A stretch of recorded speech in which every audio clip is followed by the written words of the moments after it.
ರಾಷ್ಟ್ರಧ್ವನಿ ನ್ಯೂಸ್ಗೆ ಸ್ವಾಗತ.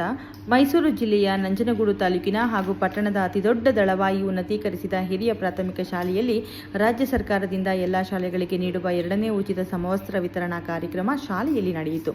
ಈ ಕಾರ್ಯಕ್ರಮವನ್ನು ಉದ್ದೇಶಿಸಿ ಮಾತನಾಡಿದ ಬಡ್ತಿ ಮುಖ್ಯ ಶಿಕ್ಷಕರಾದ ಶ್ರೀಮತಿ ಲೀಲಾವತಿಯವರು, ಸರ್ಕಾರವು ಶಾಲೆಗಳಿಗೆ ಹಲವಾರು ಸೌಲಭ್ಯಗಳನ್ನು ನೀಡುತ್ತಿದ್ದು, ಉಚಿತ ಪಠ್ಯಪುಸ್ತಕ, ಉಚಿತ ಸಮವಸ್ತ್ರ, ಉಚಿತ ಶೂ, ಉಚಿತ ಮಧ್ಯಾಹ್ನದ ಬಿಸಿ ಊಟ, ಹಾಲು, ಮೊಟ್ಟೆ, ಬಾಳೆಹಣ್ಣು ಹಲವು ಸೌಲಭ್ಯಗಳನ್ನು ನೀಡುತ್ತಿದ್ದು, ಮಕ್ಕಳು ಎಲ್ಲ ಸೌಲಭ್ಯಗಳನ್ನು ಬಳಸಿಕೊಂಡು ಪ್ರತಿನಿತ್ಯ ಶಾಲೆಗೆ ತಪ್ಪದಂತೆ ಹಾಜರಾಗಬೇಕು ಎಂದರು.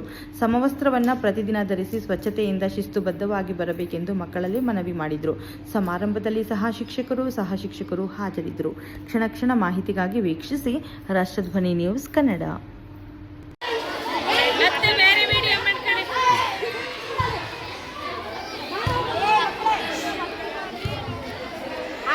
ಶಿಕ್ಷಕ ಬಂಧುಗಳೇ ಹಾಗೂ ಪ್ರೀತಿಯ ಮಕ್ಕಳೇ, ನಮಗೆ ಸರ್ಕಾರದಿಂದ ಉಚಿತ ಸಮವಸ್ತ್ರ, ಉಚಿತ ಪಠ್ಯಪುಸ್ತಕ, 2ನೇ ಸಮವಸ್ತ್ರ, ಹೀಗೆ ಹಾಲು, ಮೊಟ್ಟೆ, ಬಾಳೆಹಣ್ಣು, ಉಚಿತವಾಗಿ ಊಟ, ಮಧ್ಯಾಹ್ನದ ಊಟ, ಈ ರೀತಿ ಅನೇಕ ಸವಲತ್ತುಗಳನ್ನು ನಮಗೆ ಸರ್ಕಾರ ನೀಡ್ತಾ ಇದೆ. ಅದನ್ನು ನಾವೆಲ್ಲ ನಿಮಗೆ ಸರ್ಕಾರದ ಒಂದು ಆದೇಶದ ಮೇರೆಗೆ ನೀಡ್ತಾ ಇದ್ದೀವಿ. ಅದನ್ನು ನೀವುಗಳು ಬಳಸ್ಕೊಂಡು ಒಳ್ಳೆಯ ವಿದ್ಯಾವಂತರಾಗಿ ವಿದ್ಯೆ ಬುದ್ಧಿಯನ್ನು ಕಲ್ತ್ಕೊಳ್ಳಿ. ಪ್ರತಿನಿತ್ಯ ಶಾಲೆಗೆ ಬನ್ನಿ, ಜೊತೆಗೆ ಸರ್ಕಾರದ ಸವಲತ್ತುಗಳನ್ನು ಪಡ್ಕೊಳ್ಳಿ ಅಂತ ಹೇಳ್ತಾ ನಾನು 2 ಮಾತನ್ನು ಮುಗಿಸ್ತೇನೆ.